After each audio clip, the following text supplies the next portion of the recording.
he asks Allah, "Oh Allah, if she's going to continue tempting me and trying to seduce me, I'd rather go to prison." You see, we choose our battles. You might choose to be in a place and a time where there's a lot of temptation. And it might be better that you choose to be somewhere else so that you reduce the harm on yourself. فَاسْتَجَابَ لَهُ رَبُّهُ. Allah answered his dua. You want to go to prison? Bismillah, be my guest. فَصَرَفَ عَنْهُ كَيْدَهُنْ. He got him away from the plotting ladies. You look at Yusuf's life. He's a child, you got 10 brothers plotting against him. He's a young man, you got 10 women plotting against him. This guy, he doesn't get a break. Now he's in the prison. Now he's going to get a break from people who are plotting against him.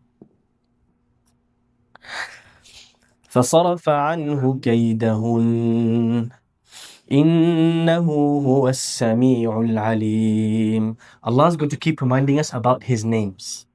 In the story of Yusuf, Allah says, I was all hearing and I knew everything. I heard his dua and I knew prison is better for him. I sent him to prison. You see, if you or me were sent to prison, we would see it as a horrible test. But Yusuf alayhi salam, remember this sentence, prison was the greatest gift for Yusuf alayhi salam at that moment, because it freed him from the tyranny of those plotting women. Sometimes a calamity can be a gift from Allah, and we only realize later on. Now he's in the prison. Two men come to him, and these two men say to him, we had a dream. We have heard that you are great at interpreting dreams. We heard that you have a PhD in this subject. We both had dreams. These are two non-Muslim prisoners. They come to Yusuf alayhi salam and they say, Inna naraka min al-muhsinin. You're just a great guy. We're always seeing you just a great guy, even though you're in jail, always smiling, always nice to everyone. You know, we got a problem. We both had a dream. One of us saw a dream in which a loaf of bread was placed over his head and birds were eating from that loaf. Another of us, the other person, saw a dream in which they were pouring alcohol, squeezing rather, and pouring alcohol. What's going on? What do these dreams mean? Yusuf alayhi salam says, okay guys, I'll tell you the meaning of your dream. When you come to my prison cell, let me first give you guys some food. قال لا يأتيكما طعام ترزقانه إلا نبأتكما بتأويله قبل أن يأتيكما. By the time the food comes, I'll tell you what your dream means. But let's get to know one another. ذلكما مما علمني ربي. You know the skill, dream interpretation thing? Allah taught it to me. إني تركت ملة قوم لا يؤمنون بالله وهم بالآخرة هم كافرون. You know where I'm from? I'm from a place where people, they don't even believe in God. Can you imagine? Wackos. واتبعت ملة آبائي إبراهيم وإسحاق ويعقوب.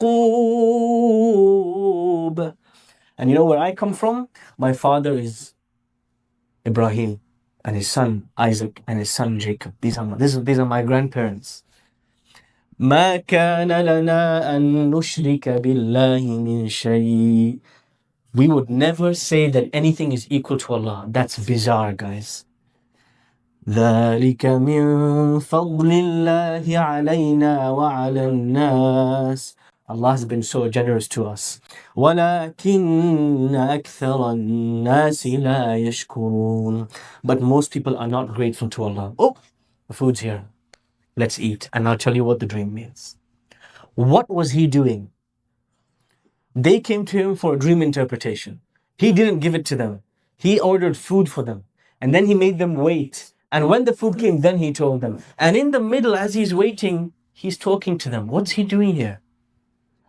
Yes, da'wah. He's inviting them to worship Allah alone. But what's different about how he did it? He was taking leverage of his position. That's right. He was taking leverage of his skill and his expertise and his position.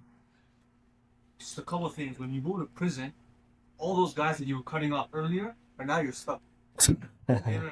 So, but you're still finding these opportunities, that even though you're stuck with them. Beautiful.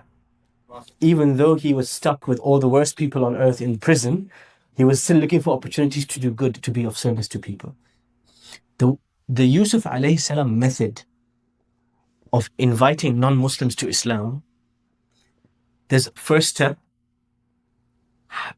there should be something that you're good at that everybody needs. He was really good at dream interpretation and people needed that. So whether it's pharmacy or medicine or law or any service, counseling, therapy, gardening, plumbing, it doesn't matter. To have something to offer the rest of the community, that's the first step. We Muslims, we need to be useful, beneficial. People need us, first step. Second step, when a non-Muslim comes to you to seek your services, I heard you're great at plumbing. I've got a burst pipe in the kitchen. Yeah, show me where the pipe is. Oh, there's the pipe. Can you see the whole kitchen's leaked? You know, man, this leak reminds me of Noah's flood. Do you know Noah? You know Prophet Noah? You know what you know the flood? You know God? Oh yeah, the pipe. Where's the pipe? That's how to do da'wah. The style of Yusuf alayhi salam is to slip it in. Not to preach to people, but to slip it in through your manners, through your conduct, through your speech, in your day-to-day interactions. Who here has a neighbor that's not a Muslim? How many of you have had tea with your neighbor or coffee? All people. Okay. How many of us have just had a nice interaction with a neighbor or a colleague? Invite them home for tea, give them a gift, send them food. How many of us? Yeah? 50-50? Sorry? Yeah, talk. Only talk. Right. Maybe there's a bit of awkwardness, right? You need to break the ice. Right. Ramadan, turn up at the door with a bunch of gifts. Oh, it's Ramadan and there's a bunch of gifts for you. Or here's some biryani. It's always going to be a hit. I remember I used to work in a company and I was the only Muslim in the whole department. And I used to go at lunchtime and heat my biryani in the microwave and I'd sit down and all of my colleagues would come up. Wow. What is that, mate? That's a biryani. Oh, that's sikfa. That's delicious. Can I have a bite? I'm like, all right, guys, calm down. This is just biryani. There's nothing special. But sit down. I'll give you guys some. Right? And while I'm giving you the biryani, then I can spoon some dawah in there. That's the Yusuf alayhi salam style. Right. So what happens? One of those two men gets freed and he goes to serve the king. And the other of those two men gets executed. Now, the king has a dream.